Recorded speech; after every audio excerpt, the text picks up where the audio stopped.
welcome everybody to the very first episode of the Life Longevity Zone podcast. I'm your host, Todd, and I've got my co-host with me, my partner, Justyna. Hello, everyone. Welcome to the show. Okay, so it's the first episode. How are you feeling? A little nervous. Bit nervous? Good nervous. I think it's good nervous. It's your first podcast. Very first podcast. Ever. Yeah. Well, you're in safe hands. Do you believe that? You trust? I do. So, today, we finally are sitting down in our home studio. We wanted to bring a podcast to friends, clients, audiences, anyone who's interested in health, functional medicine, metabolic health, lifestyle, living well. And we have a little project around it called the Life Longevity Zone. Welcome to the zone. So we thought we'd produce a little bit of a podcast for you so that you can share in all the things we're doing. And some of the podcast episodes will be with myself and Justyna alone, like we are now, in a solo talk kind of situation, one-on-one, having all those great conversations about life and what we're up to. And some of them will also be interview style. So that's by means of a quick introduction. But enough from me. Let's hear from Justyna. How are you? Tell us your story. I'm intrigued. So I'm a health coach in making. Mm-hmm. That's right. Justyna is going to school right now to get her certification in health coaching. What's the name of the school again? It's the Naturopathic College of Medicine. It's based in London, near Euston. CNM. CNM. That's them. Isn't it the College of Naturopathic Medicine? What did I say? Naturopathic College of Medicine. Yes, you got it right. Hence the CNM. Very good. Well, we'll get the name eventually. I mean, you've only been going there about 6 months, so it takes time. Yeah. Doesn't stick immediately. No. Doesn't matter what they're called. They're good. That's the point.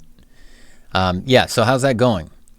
It's fantastic actually, and it took me a long time to find the place, actually the right fit for me. We've been in conversations about me getting a qualification in the area of health, holistic health, for quite a few years now. Yeah. But it was very difficult to find the right place with the right philosophy, with the right fit.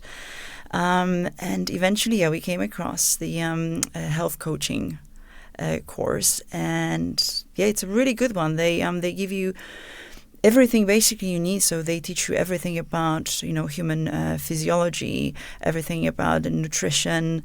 They give you really good basics in fitness as well. And actually where they put the biggest kind of focus on is teaching us how to coach people. So how to actively listen, how to connect, the dots, how to help people that are ultimately, in most cases, strangers to you, actually really open up and talk about their most, often very intimate issues with health. And I have to say that this part of the course I find the most interesting. The most interesting, It's very, it kind of helps you to also learn a lot about yourself. Yeah. So definitely. Teaching is the best way to learn, for sure. Yeah. Absolutely. Well, that was kind of the deal. So we had decided that this was the right project for us, and we're going to go into some of the reasons why in this episode, because we want to kind of get everybody up to speed, if you're interested, as to who are these people, what are they doing, and why are they doing it. And so ultimately, when we decided that we wanted to put together Life Longevity Zone, which was, first of all, the name itself took a while. It was a long time in the making. Myriad of factors involved there, but I like the name. We're sticking to it for a myriad of reasons. But anyway, we decided to put this project together out of interest in our own personal interests, our own personal lives, but also it was time for you, Justyna, to make a bit of a career shift as well. And because you were passionate about this stuff, it was also a good idea to get you certified in health coaching, and then maybe me down the line also better trained and more knowledgeable about things. Now, but we are pretty knowledgeable. We came in pretty knowledgeable. Do you want to talk about why? Where did we start? We met 5 years ago. Let's start with how we met. We are partners. We live together in sin. We're not married. I just put that together. That's not part of the zone philosophy, but it's just how it is. Right. So we met, We met just over 5 years ago in London, in Greenwich Park. Very picturesque place to have your first during date. lockdown. That was during lockdown. Yes, it was lockdown times. Yeah, absolutely. And we immediately clicked. But actually, what really became very apparent very quickly is that we were kind of talking about the same thing. Our health was always in a great spotlight for us. It was definitely at the forefront. Yeah. We were maybe approaching it from different directions, but all in all, we were always focusing on improving our health. And over the period of course of the last few years, we had people actually coming to us, because they would hear about all the things that we were doing, we were trying and trialing. There is I think every diet that ever invented, I tried it, so I can talk about it. And then you can say the same thing. We've tried different physical activities, and I think it kind of came natural for us to kind of talk about it, and then therefore people will be drawn to us and ask questions. So getting actually the certification for me was more of I just wanted to be sure that I know what I'm talking about. Yeah, absolutely. Just to solidify it a little bit. Although it is, it is a field that is, ever growing. You never stop learning. It's not just about getting a certificate and now, boom, I'm the expert. Right. So it's I'll be learning for the rest of my life as long as I'm interested in coaching people and helping people. We are interested in helping people. That's the course we need to take. Continuously educate. Because ultimately, we had different health concerns, health issues, and somewhat different, fairly different philosophies in a lot of respects, and we still do. We diverge in opinion when we met, but I think it was clear that upon our meeting that we were health conscious people, and we were interested in not just health, but like better quality of life and living. Full disclosure, people, 5 years ago, up until, was it 2.5 years? Almost 3 years ago, I was a smoker. And what was the thing you said to me the other day when we were on second date? It was our second date, and you didn't want to disclose that you were smoking. All right. So after, I think, halfway through the second date, you said, "Oh, F it. I am a smoker." Or you said, "I smoke." Right, that's it. There was conviction in there. I said, all right, F this, I smoke. And I pulled out my cigarettes and was like, lit one up, right? And at which point you were like, "Hey, let me get one of those." I was like, oh, okay, here we go. So, yeah, kind of not a lifelong smoker, but certainly as an actor and being around theater in my 20s, early 20s, I started picking up smoking because it was what actors did. And I was an actor, and that's what we did. And I would put it down and pick it up for years. But essentially, it's almost 3 decades of on and off, fairly heavy smoking.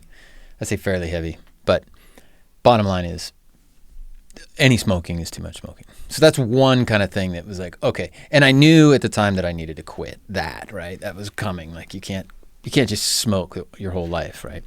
And when I met you, I was, how old did I say I was? 41. Right. So I met you, I was 41. Somehow it's 5 years later and I'm still only around like 42, 43, I think. All right, I'm a little older than you. So yeah, I lied about my age too. That's another, we'll get into that maybe in a different episode. Not appropriate for the pilot, the first episode, to find out what a debauched liar I was. But health issues, we had both been going through a divorce. We were both actually married when we met. That's true. My mother had recently passed. We were struggling individually, sort of struggling financially, not struggling, but, we weren't in great financial position, a lot of stress. And then COVID hit, which was much more stress. And I remember sort of saying when we met, you were coming over to my place and I was cooking a little bit for us and things, and good meals, but there was nothing, I wasn't tuned into the nutritional value so much of the meals. But I do remember a conversation where we started, like, I made a salad or something, or we made a salad together. And I remember sort of about a month or 2 months into our dating, I said, we should start making salads, and I'm going to become really good at dressings and stuff like that. And having those kind of conversations about, like, all right, nutrition, and you were promoting certain kinds of companies and certain kind of foods because, well, tell people what you do. Well, I am a food technologist. Mm-hmm. So what I do for a living is I assess raw materials that go into the finished product. So I need to know exactly where they come from, who produces them or who grows them in that respect, and then what they represent nutritionally from the nutrition side of things.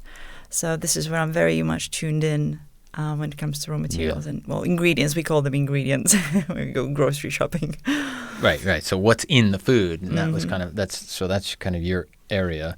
And you'd worked for a lot of restaurants and corporates and food production, manufacturers and stuff. So you were keenly aware of the kinds of stuff that was in food. And I remember you harping on me about sugar and this stuff.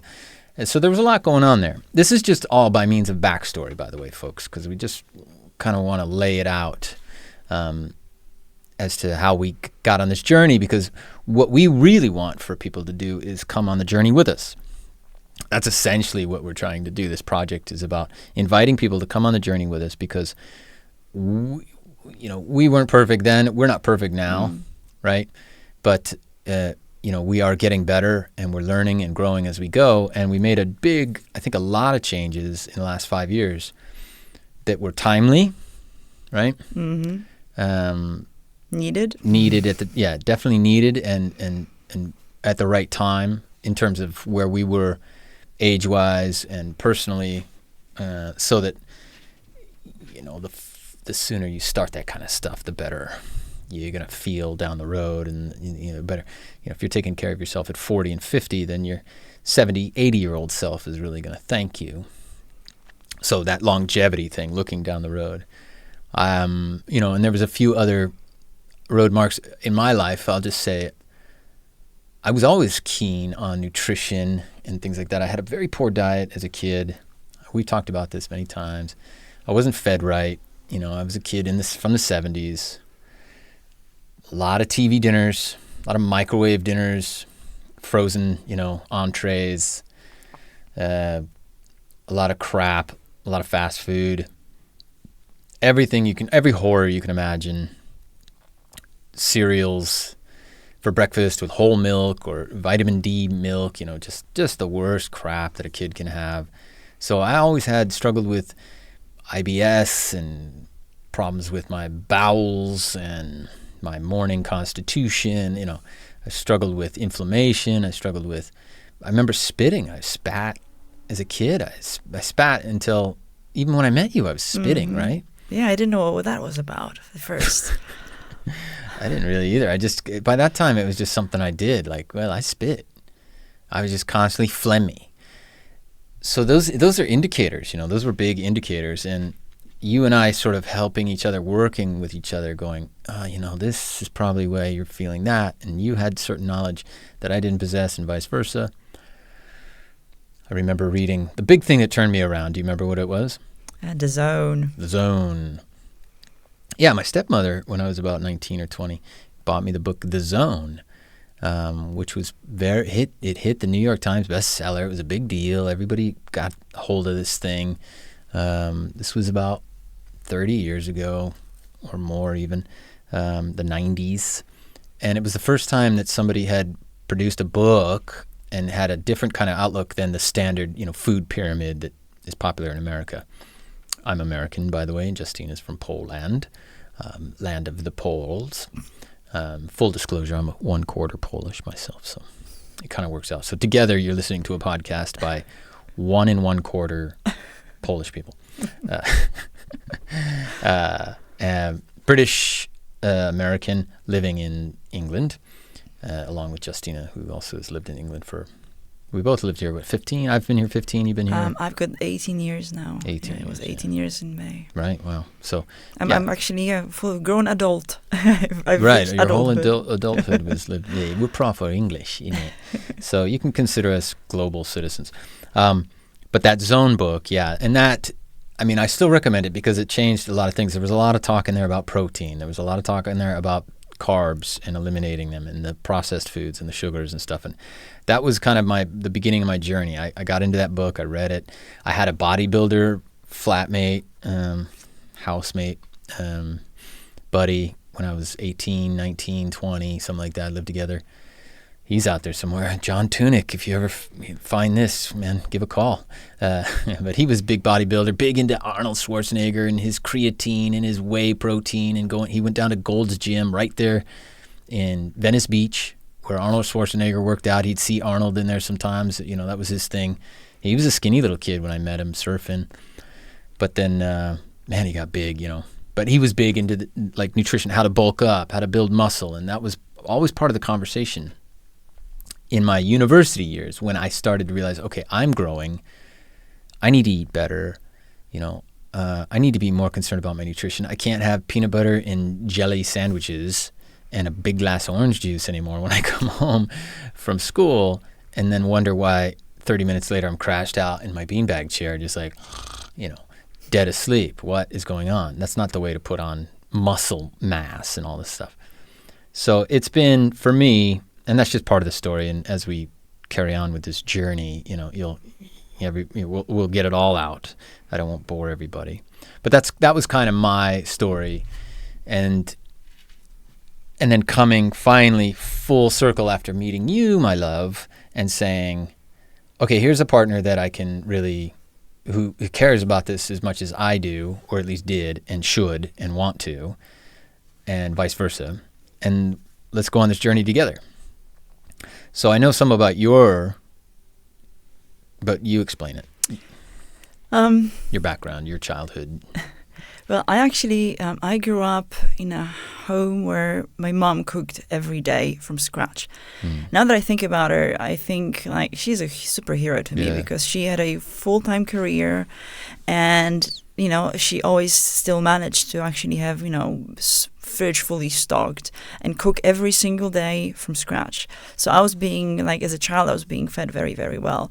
Of course, you know, in Poland, eventually when I was early teens, we started getting all of those shiny packaged, you know, products mainly from the West. Yeah. And I remember being really cross with my mom that she wasn't really up to date with all of that she wasn't feeding us those simple comfort, you know, easy foods that can actually just, you know, we can whip it up within 15 minutes and have a dinner.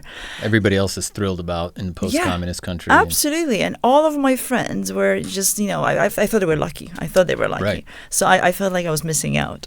So yeah, as a child, very different experiences. And then in my 20s, I was taking care of myself from like physical side of things because I just wanted to be thin.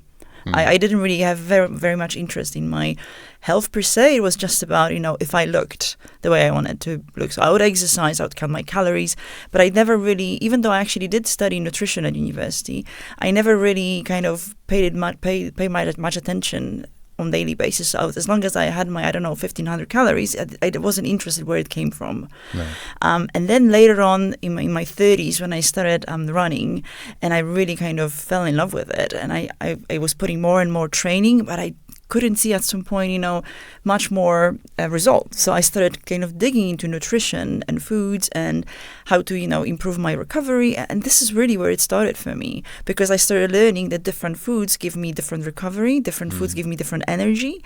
So this is so I was approximately 34, 35 when I started really exploring this subject. And also probably it's worth adding that, you know, throughout my life I had struggles with foods. Like I had an eating disorder. So that was again linked with being like looking a certain way that I wanted to look, but never really caring about the health implications because it was all about or now. the way that you got there. Yeah. Exactly. It was all about, I fit in the, right by size of jeans. But I was very oblivious to what I was doing to myself. So it took me a long time, but I think 35 was what actually where, the light bulb kind of came up in my head. I was like, oh, actually, I need to get myself sorted because I am not getting any younger. And I became very aware of, that at some point I am going to be 40, I am going to be 45, 50. And I wanted to be, in a great shape and feel good and just age in a way that makes me feel like I can still, conquer the world and do all sorts of things. And also the older I got, the more I realized that I was very interested in pursuing all kind of passions. And if you want to do that, you have to have your health. Longevity and health and absolutely. The energy. Yeah. Yeah. Yeah, to be able to go on and on and on. You comfortable talking about the food issues then? Yeah, absolutely. That's not an issue for me at all. Yeah. Because basically you were bulimic, right? Yes, that's what it was. How many? Yeah. I think it kind of started, I think it was about age 13. Wow. So my mom, she was always like, she was born lucky. She all her life, she maintained certain weight. Right. So she was this perfectly slim, blonde with blue eyes. And I could see that she was admired. And she was fairly proud of how she was being perceived. And she kept telling me that I'll be exactly the same. I'll be exactly the same. So I was happy with that, right? It's a good perspective. But then it became very obvious to me that actually I am very different from my mom. I'm built differently. She was this very thin, very petite woman, and I'm not that petite. I'm actually, quite. I'm just bigger as a person. I'm taller than she is, and I have to watch what I eat because if I eat too many of the sweets or the naughty stuff, I would gain weight. And it took me a long while to actually understand what was going on, and I didn't think it was fair because this is my mom here, and how is it that I'm so different? I'm supposed to be exactly like her. So this kind of caused a little bit of an issue for me and how I perceive myself, how I perceived food, and the role of food in my life. So at some point, I don't know how, but I concluded that if I control what I eat and I eat very little, then I will be what I want to be. And this kind of led me to bulimia actually. And it's a horrible state, to be honest, because you're always trying to control it, and actually it's controlling you if you think about it.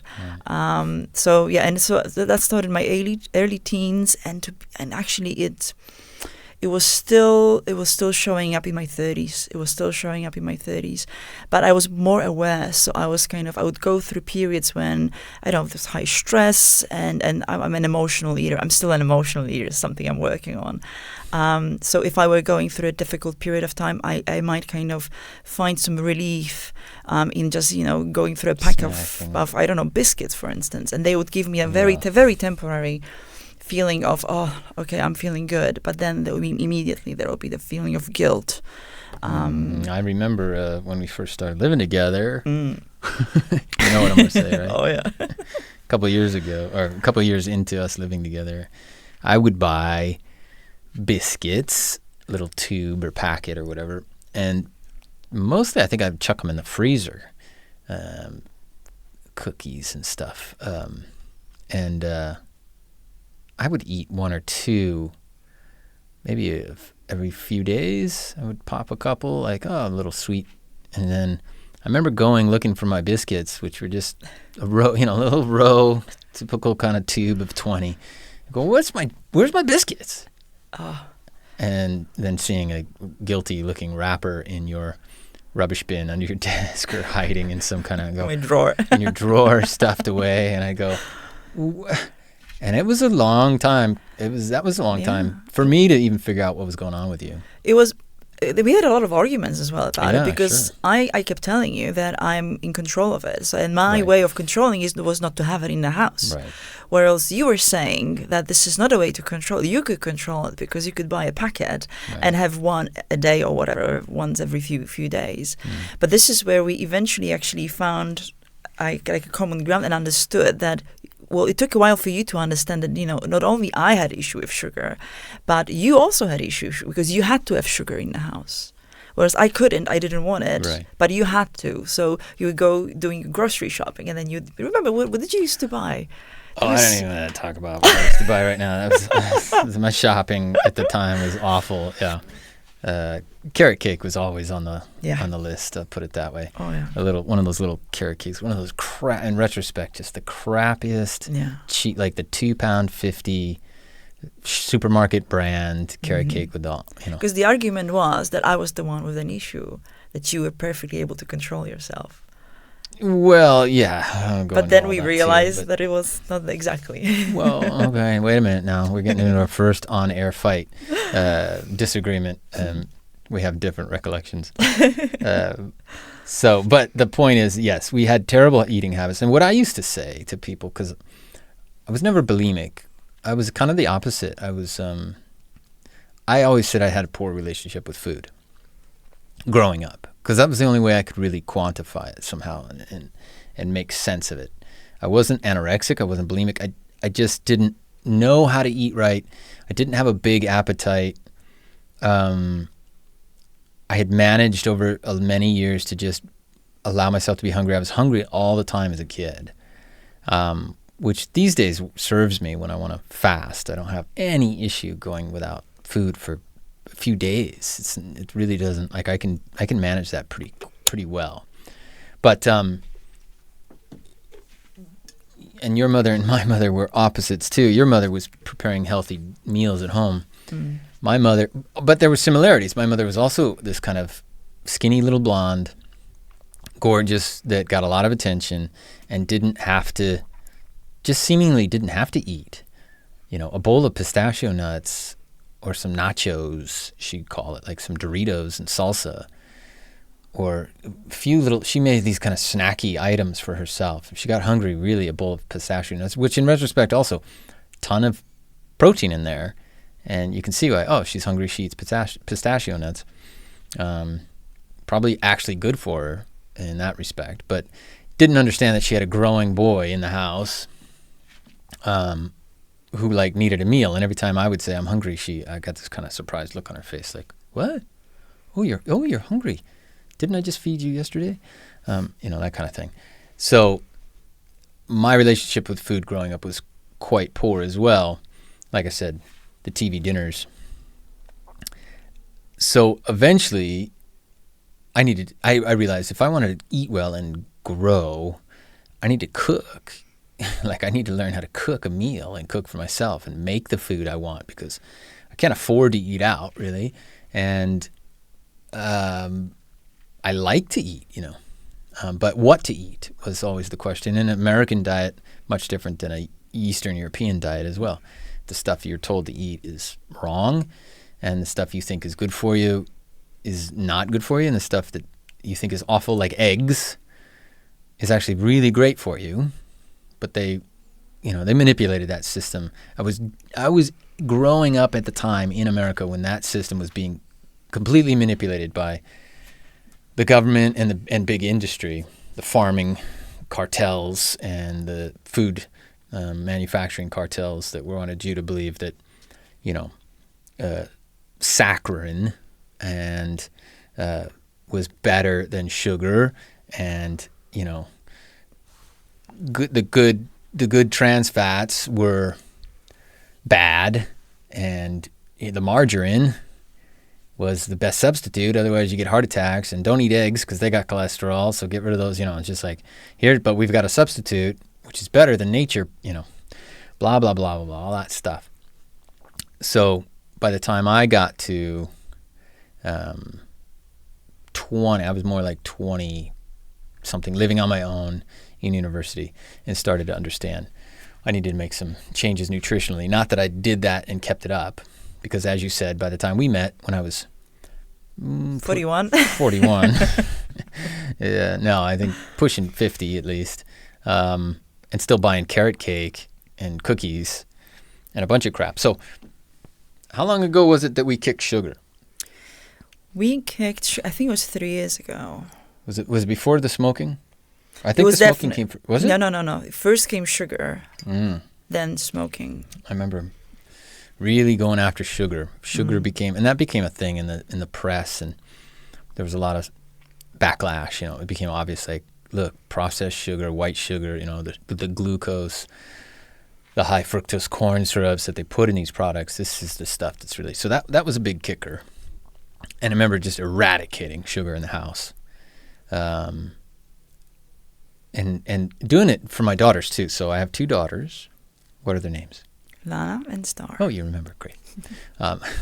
Yeah, Lana and Star, who are now, as of 2025, they are 13 and 9. So if we're dealing with dates, 2 years ago, it was like 10, 11, and 7, 8. But I wanted them to see too, because when you have young daughters who are going to grow up and they're growing up body conscious and it's out there and stuff, and but also wanting them to be health conscious and understand, Lana, the youngest, she has an incredible sweet tooth, right? Mm-hmm. She loves her treats, but she's practical about it. And she knows what it does to her. So that was part of it. And I wanted them to see, hey, we can change, just because we're old folks, doesn't mean we're stuck in our ways. So get the bin out. Here comes the peanut butter with the crap in it, and here comes all the hidden sugars. What did we get rid of? I remember getting rid of all sorts of stuff, looking at it and going, nope, and binning it. I don't remember exactly what you threw away, but I remember how surprised you were because Todd is the one that actually does groceries for us predominantly. When you started reading labels before you would put something in your basket, and you would get really upset because there were some items. Yeah. They'd be like, but how? Why did they put this? Why would you put sugar in it? Yeah. So that was a big eye opener. That was a big eye opener, yeah. Well, it was some of the brand. I remember I used to get the bran, like a Raisin Bran type cereal. Oh yeah, the granola, or granolas. And the granolas, yeah. And then, and I'd go, why would there be so much sugar in the bran? Mm-hmm. And why? Because nobody will buy it if they don't, right? And the pizzas, buy frozen pizza, and you go, what? This frozen pizza's got 15 grams of sugar? So a lot of stuff started going away. And then when that happens, then, of course, you have to go, well, we got to eat something, And these were the staple foods. So, okay, I can't eat the fish fingers, the frozen pizza, and the peanut butter. I don't know, whatever. I don't even remember what we ate. It's been so long. But there was a lot of crap. A lot of it. And a lot of it was me. I brought a lot of crap into the house, and you were constantly trying to tell me. Yeah, the issue also was that I don't cook, and you do. And the way I used to feed myself would be just a kind of pokeball style, just vegetables, tofu, just nothing. It wouldn't be like simple, it was flavorless. Very simple, not necessarily flavorless, but very simple. Too. But the whole point was that you were cooking for us. And you were kind of cooking the things that you knew. And by the way, Todd is an excellent chef. It just comes to him naturally. So everything he prepared was so flavorsome, and then just, was just hitting that spot. So it was very difficult for me to also kind of be like, it's amazing, and I'm so happy you could eating it. However, look what you put in it. So it was conflicted here. Yeah, there was conflict there. And then, of course, come and we progressed. We kept learning, and I just kind of want to walk people through some of the stages now, because over time, with many more podcasts, and as we talk to each other and guests, we're going to get into all the details of things. But just to give a little track of the timeline and stuff. Eventually, we listened to a lot of podcasts ourselves. We followed people like for the commune. You turned me on, and we started listening to these guys, Huberman Labs. The usual suspects. Who else? Name a few. Dr. Berg. Dr. Berg, absolutely. Influence on. But there's a whole range. It's hard to remember them. I'm into Gabby Reese now. I like this guy, Dr.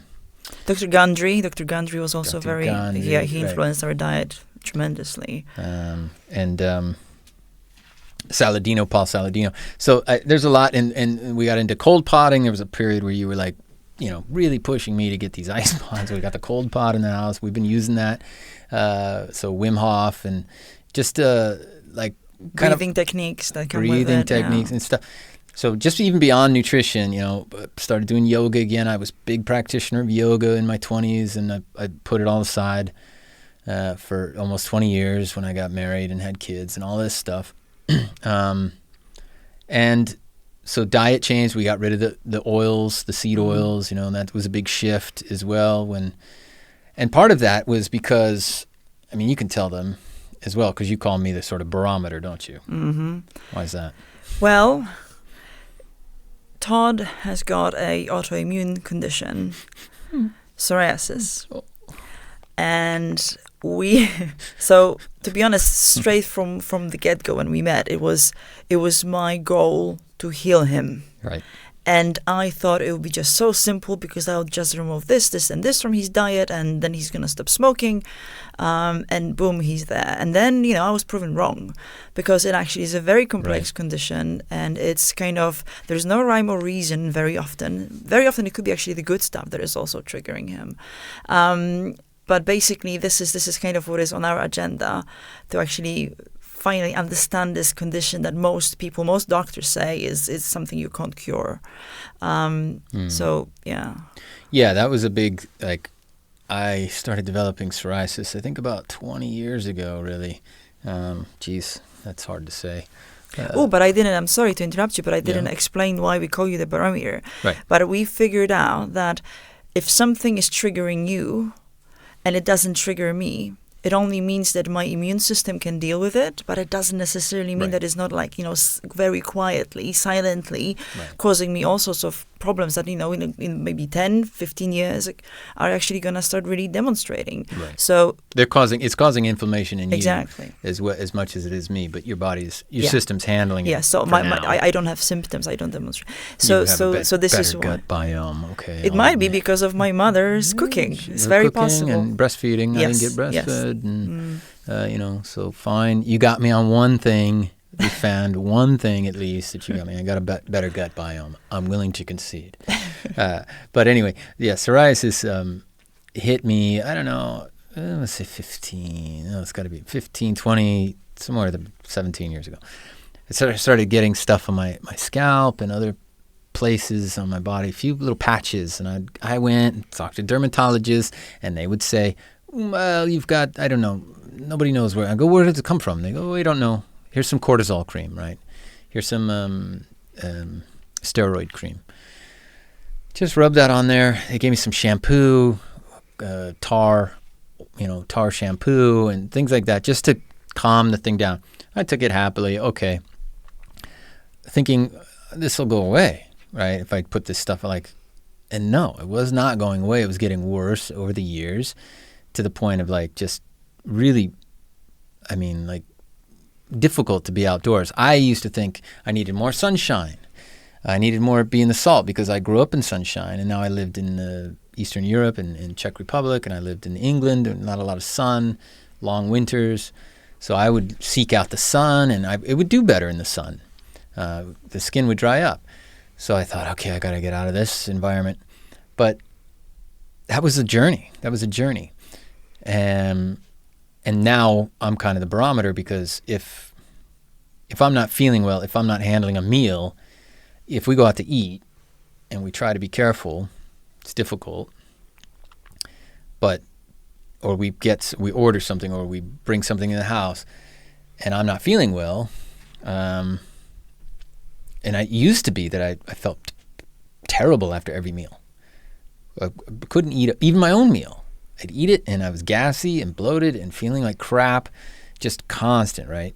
Mm-hmm. So now today we really can tell that something was off with the food, in the processing or the oils or something, if I don't feel well after I eat. And so that's why I'm kind of the barometer at this point.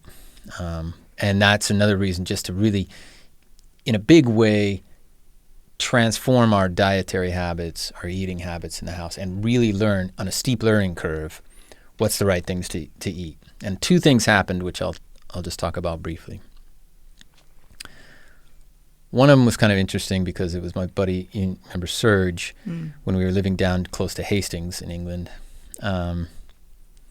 I was having joint problems. I was very stiff back and things like that. And he told me about this Russian guy that was these Eastern European, these Russians, they have kind of access to all kinds of different holistic medicines and healthcare practices that we don't have. So he sent me down there. Good guy. The first thing he said to me, remember? Yes, that you need to eat eggs. Yeah. Yeah, he said, are you eating eggs? And I was like, no, I don't like eggs. And he goes, oh, you should eat. You eating nuts? And I was at the time I was eating. Remember what was I eating? Oh, your trail mix. That was one of the things we had to dump. My honey roasted. Oh my God, I was all into the honey roasted nuts. Oh, boy, there's going to be a lot of revelations here. Stuff that we buried. It's not that even that long ago, but I buried it, and I'm almost embarrassed about it now. In the trail mix, I would make trail mix with all kinds of yogurt covered raisins and honey roasted and M&Ms and think that was like healthy.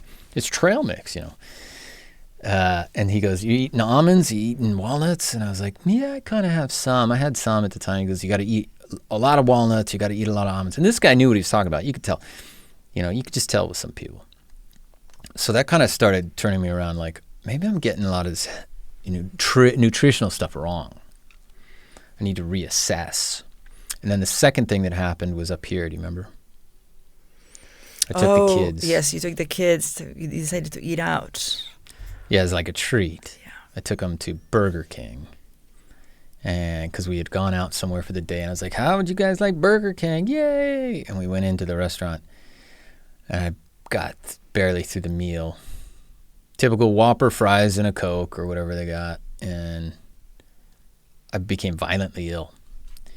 In the parking lot. And the kids witnessed that. Their father just like expunging his whole Burger King meal in front of them. So that was dramatic and a very big wake-up call. And that was probably only about 2 or 3 years ago, was it? Yeah, sounds about right. I think that was the first. One of the first, when we first said, okay, something's got to change big time because I couldn't get through that meal. I mean, I was violently ill. It was like poison. It was pure poison in the body. Anyway, there's a lot to unpack there, and we just wanted to share that stuff. So today, where are we now? What are we doing? You talk to me. I see you got a patch on your chest there. Oh, yes. So there it is.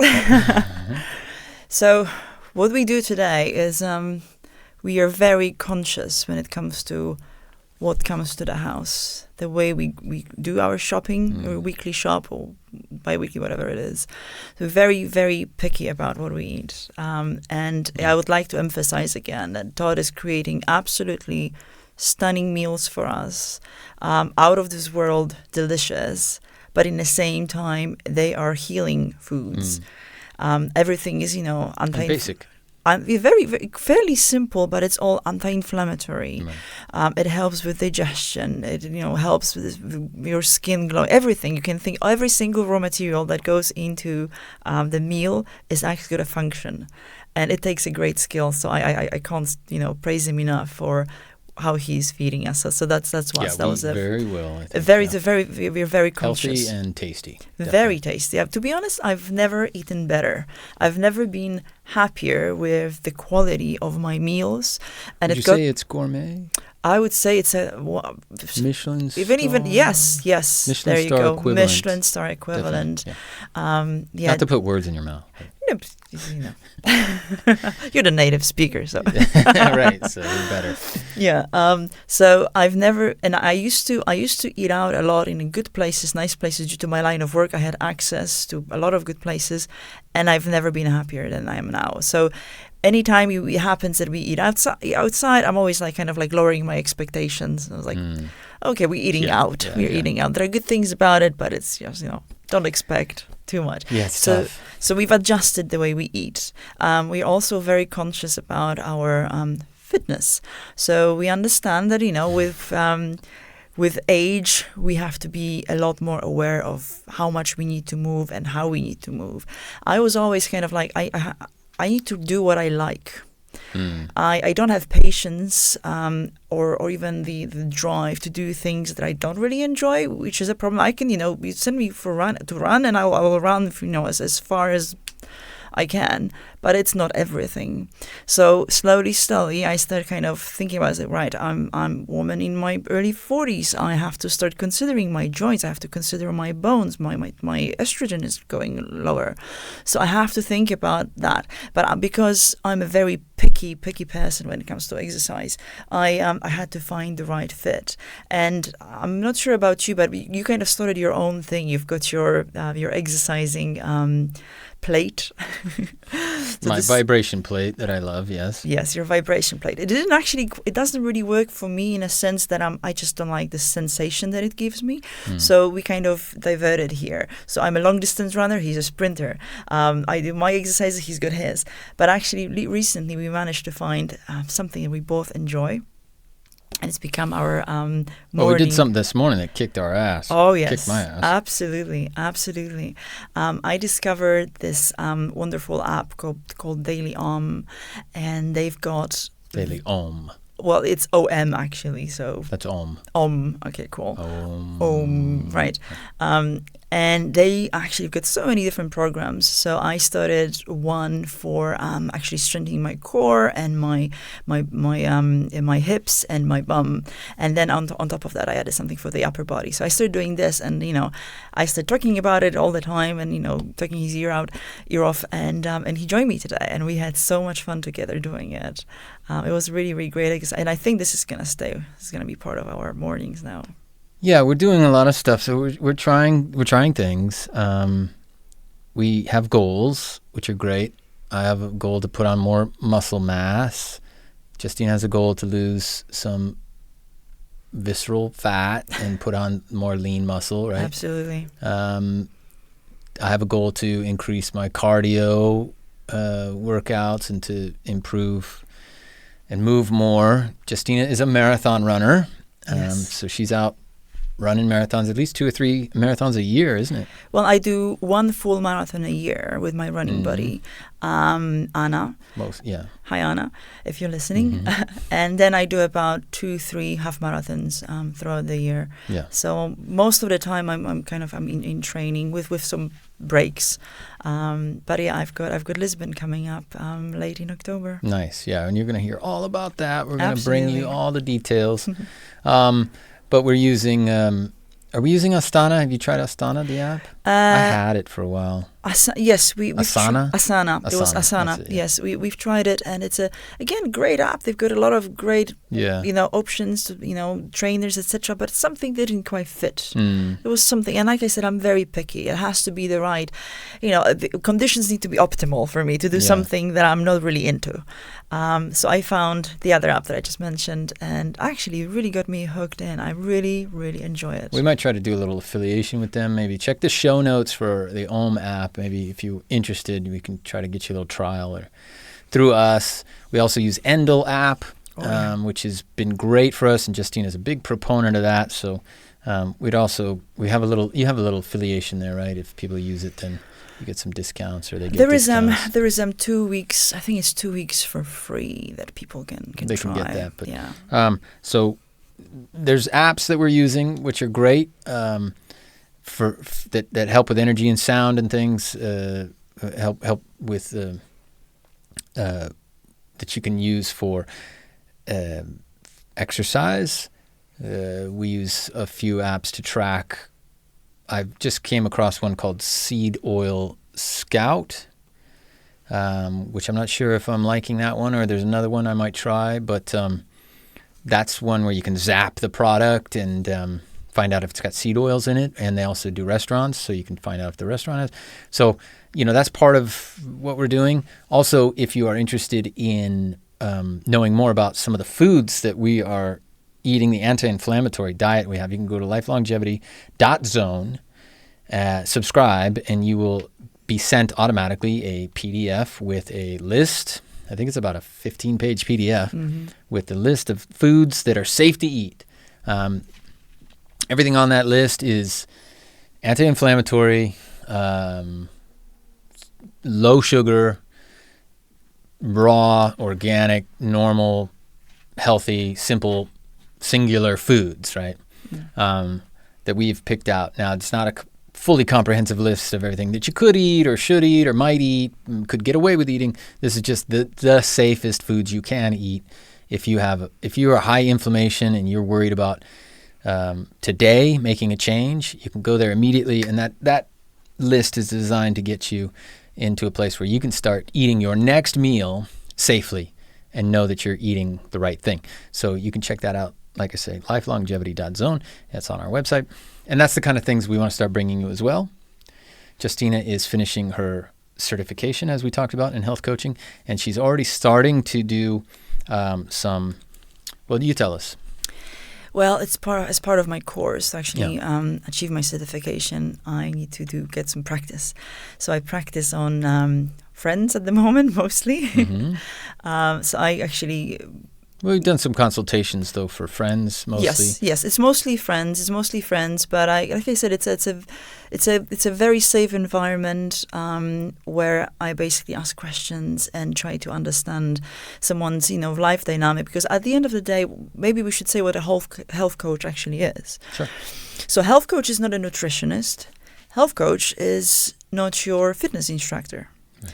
Health coach is a person that has got knowledge about, like I said, physiology, nutrition, and fitness, and is able to look at, one's life routines and actually see what can be changed, what can be facilitated in order to create optimal conditions for one to thrive. Because, to be honest, most of my friends would always come to me and say, "Oh, which supplements is it that I need and to get rid of, I don't know, low energy or anxiety, or I feel constantly bloated. So what do I take?"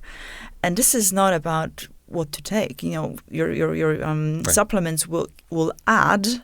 But actually, we need to go back to basics and see what you're doing, how you're sleeping, when you're eating. It's a holistic approach. Very holistic approach that is meant to kind of find the core of the problem, which is what functional medicine does.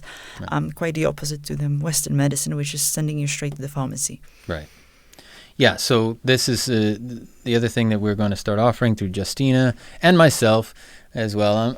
I'm not certified, but I'm not stupid. I'm not completely ignorant about this kind of stuff. So together we're going to start providing some consultation services and things where you can get hold. But certainly you'll be talking to Justyna, who is trained, and will give you an assessment and get you down on the road to turning your life around and doing better. We've already helped some friends, and it's the kind of thing we like to talk about anyway, and are constantly kind of, if you are a friend of ours, you'll know how boring it can be that we kind of go, "Why are you eating that? Don't eat that." We've changed a lot of people's lives. What are you doing that for? Hey, you got to cut sugar, man. You can't be, how much do you drink, and what are you doing with yourself? So that's kind of that's the project in a nutshell. We're really excited to bring it to you. We have lots to discuss, including on our next episode. Here we go. We got some big surprises, folks. I have done, maybe you want to explain it. I did a poo test.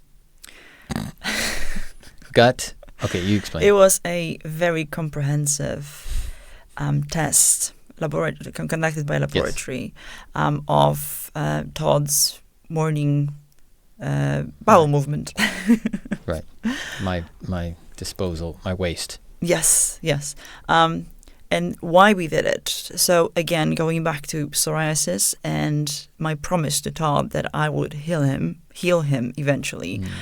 And after trying, a lot of things, and me getting more and more knowledge through my school, but also, through my natural kind of, was part of this, what I do. I continuously seek information about health, listen to podcasts, etc. I figured out that actually everything starts in the gut. So the gut is they like to call it second brain. Most of our immune system is in the gut. So I was kind of kicking myself that I never thought about it before. He's got an autoimmune condition, And the immunity is actually in his gut. Something isn't right with his gut. And I had a few suspicions about maybe, overgrowing yeast, maybe a leaky gut. So I found an excellent test that actually tested for absolutely everything. They tested, for inflammation in the gut, whether there is actually any leaking from the gut. We're looking at bacteria. We're looking at parasites, viruses, everything there is to blood as well. And we got a really, really comprehensive report from them. And we have decided to actually use that report.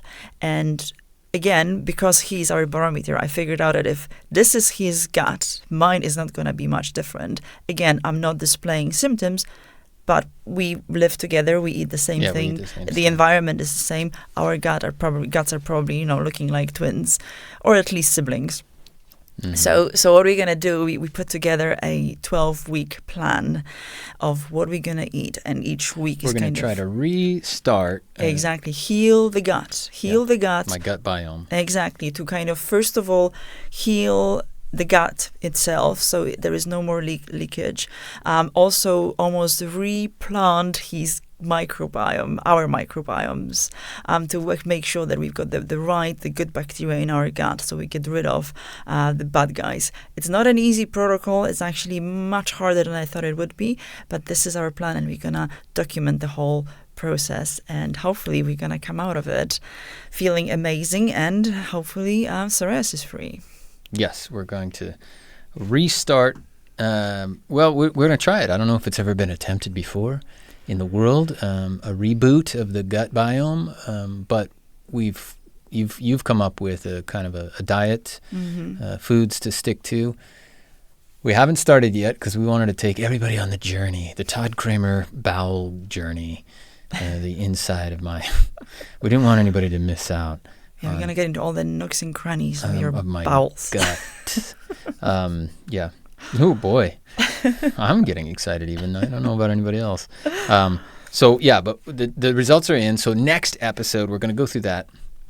I've also got a special surprise for my lady love, Justyna. She doesn't know anything about, so we're gonna stick around. Come get back for episode 2, folks, because there's going to be a bombshell going to be dropped. And now I've said that, I won't be able to hear the end of it until we record episode 2. Boy, oh boy. So there's lots of exciting things to come.